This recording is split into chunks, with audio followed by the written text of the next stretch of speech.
So I am at your disposal to answer any questions which you may address to me. Just feel free at home.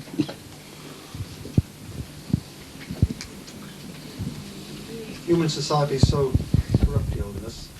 How can we more effectively get God's message across? Can you once again?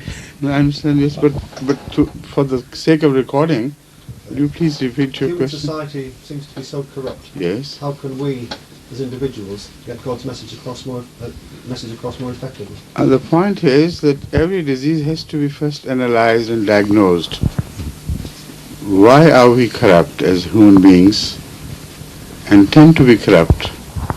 After repeated messages come to reform us, every time we fall back to the same old trend of pursuing the worldly pleasures, which in itself is not a bad thing. To pursue pleasure is good. But when you are given up to pursuit of pleasure, then right and wrong are all forgotten. Then you must have it, like addiction. So it is that part of pleasure which is condemned by God. Otherwise, everything pleasant is good for his servants. But when it is at the cost of someone else, then pleasure causing pain to others is what is rejected. But why are we so corrupt? That has to be analyzed. And unless we reach the root causes and begin the cure from there, just the superficial treatment would not mean anything.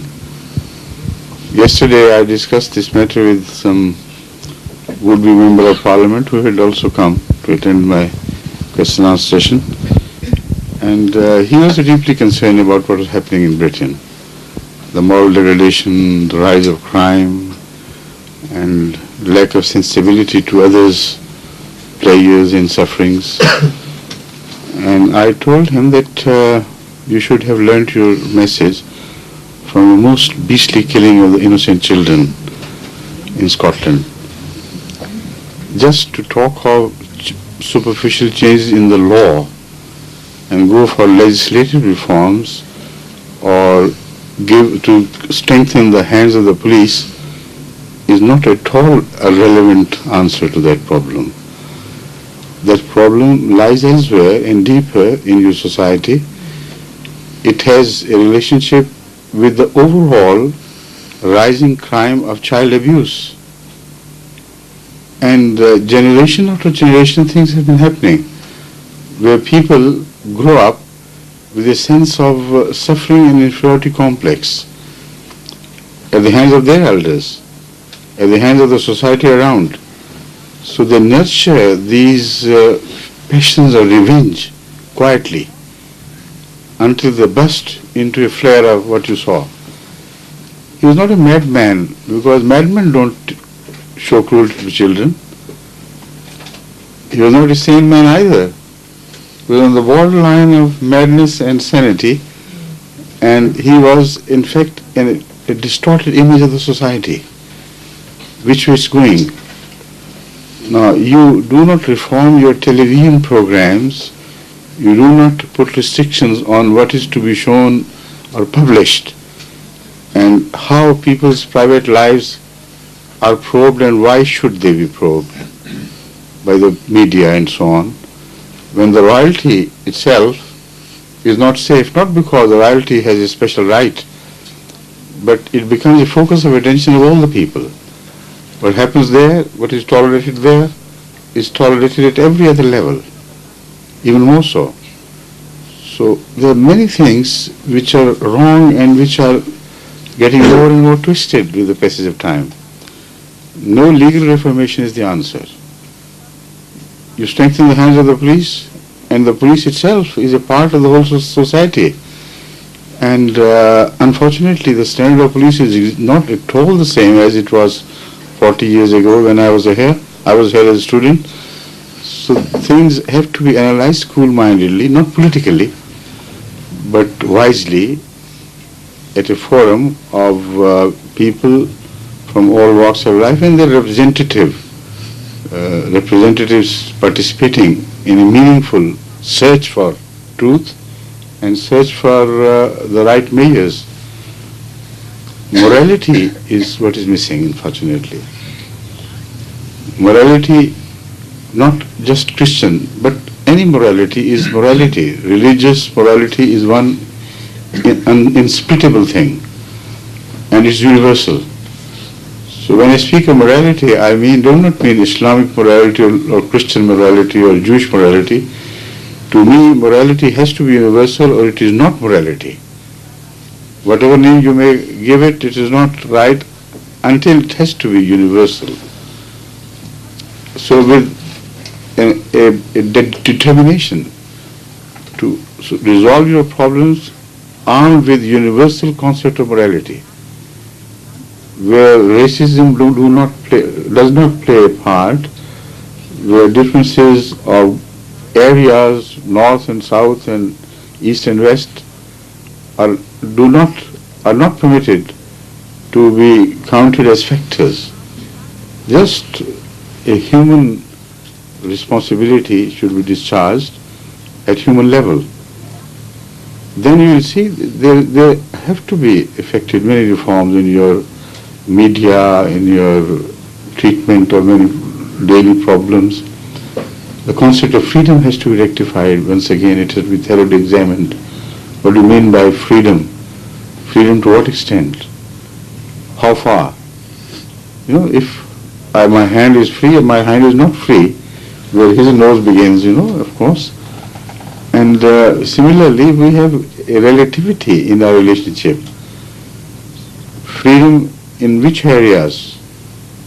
Now, again, one very important factor which has to be brought to the notice of the British as a whole is that they are dividing a line between responsibility to man-made legislation and responsibility to divine legislation.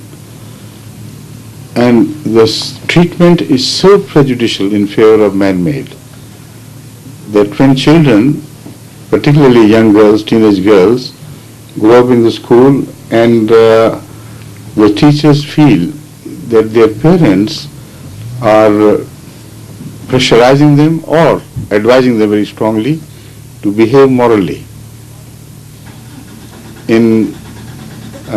according to the expectations of their religious teachings. Now they are always told you are free. What right have they got? If your parents interfere over much, then you better go to the social department and they will take care of you. And this happens. Many a home is absolutely shattered. And the future of these girls is absolutely destroyed. With a sense of irresponsibility which comes with it, this apparent shelter. They are rendered shelterless. And when the same teenagers reach the age of maturity, then the message of the law in the school and colleges. Previously we ignored your faults, but man-made laws will be fully supported by law. And if you violate the laws, now you will be punished. A strange thing. When they mature, they are told not to take care at all, not to take care in the least of what God expects them of moral behavior. But what society and the state expects them of the man-made law, which are of course defective everywhere. And this is why they keep on changing and yet they do not serve full purpose. They must be respected. So when you divide a line between moral values and the state values, then ultimately the state values do suffer. This is the simple message which simply, I don't know how they afford to miss. Because if the moral standard is not fully supported and maintained, the responsibility to human legislation cannot be created. So a religiously society, an immoral society will not be responsible or will not feel responsible to the man-made laws. As long as they can steal and do things in hiding, they will continue to do. This sense of responsibility only comes from moral teaching, religious moral teaching. This is what happened to communism. It is wrong to say that communism failed as a system. It failed because of lack of morality. The very system was in the hands of those who were immoral, who had no moral values. So why should they not turn the system to their own personal advantages? That is what happened in Russia. That is what brought the downfall of all communist regimes everywhere. So this is a message which had to be learned, and you should go deeper into the root causes, and then let's pray and join hands in everything good which we may bring about in the society together. Right?